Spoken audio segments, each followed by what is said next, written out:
Regardons notre première tâche, où nous devons tracer le graphique d'une fonction rationnelle. Comme nous pouvons le voir, le numérateur est un polynôme de premier degré ou une fonction linéaire. En dessous, au dénominateur, nous avons un polynôme de deuxième degré, c'est-à-dire une fonction quadratique. Allons-y, comme je l'ai montré dans les vidéos précédentes. Donc, d'abord, nous allons calculer les zéros, et nous calculons les zéros en égalant ce qui est en haut, c'est-à-dire disons le polynôme p de x à 0. X plus 3 égale 0, ou si nous cherchons x, x est moins 3. Cela signifie que c'est un 0, comme c'est un 0 simple. Notons à côté que c'est d'ordre impair pour ne pas y réfléchir plus tard. Ensuite, la deuxième chose, ce sont les champs. Cela signifie que nous allons égaler le polynôme du dénominateur à 0, c'est-à-dire x au carré moins. Ce 2 pourrait être dessiné un peu mieux. Moins 4x plus 4 est égal à 0.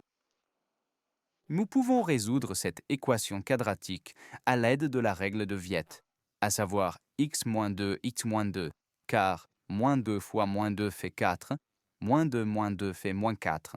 Non, et ici c'est un zéro double, parce que seul le 2 peut aller ici à la place des x, parce que c'est un 0 double, ou parce que la solution de cette équation, pour ne pas parler de 0, est alors 1 de degré pair.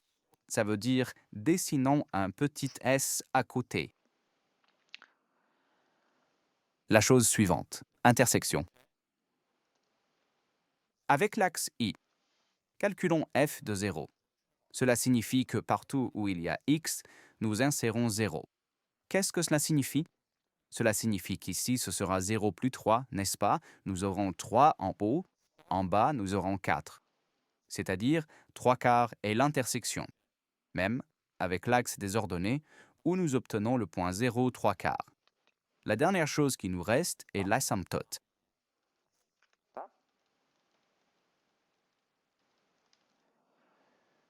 Regardons le degré. Ici, il y a un polynôme de premier degré au numérateur et au dénominateur un polynôme de deuxième degré. Nous avons dit ceci est n, ceci est m, c'est-à-dire ce sont les degrés, n'est-ce pas? Et n est dans ce cas plus petit que m. Cela signifie que nous avons la première possibilité, où l'asymptote y est 0. Non, parce qu'il m'est très difficile de dessiner un graphique à main levée. Je vais le montrer dans Desmos, mais je vais quand même entrer toutes ces données. Regardons maintenant le graphique. Nous avons un 0 et il est à moins 3 zéros. Donc, c'est notre 0. Ici, nous allons couper l'axe des x. Ensuite, nous avons un point, et c'est lorsque x est 2. La chose suivante est f de 0, n'est-ce pas?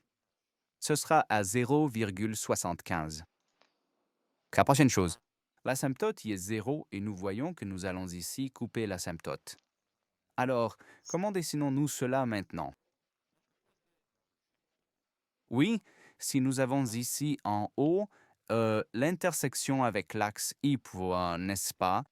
Alors nous passons comme ça et ici à travers et parce que c'est à moitié, regardons simplement le graphique, n'est-ce pas?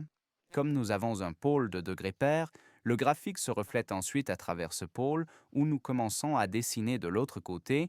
Et même, je n'ai pas bien dit que ça se reflète, mais nous commençons simplement à dessiner de l'autre côté et nous descendons ainsi, à nouveau, vers l'asymptote.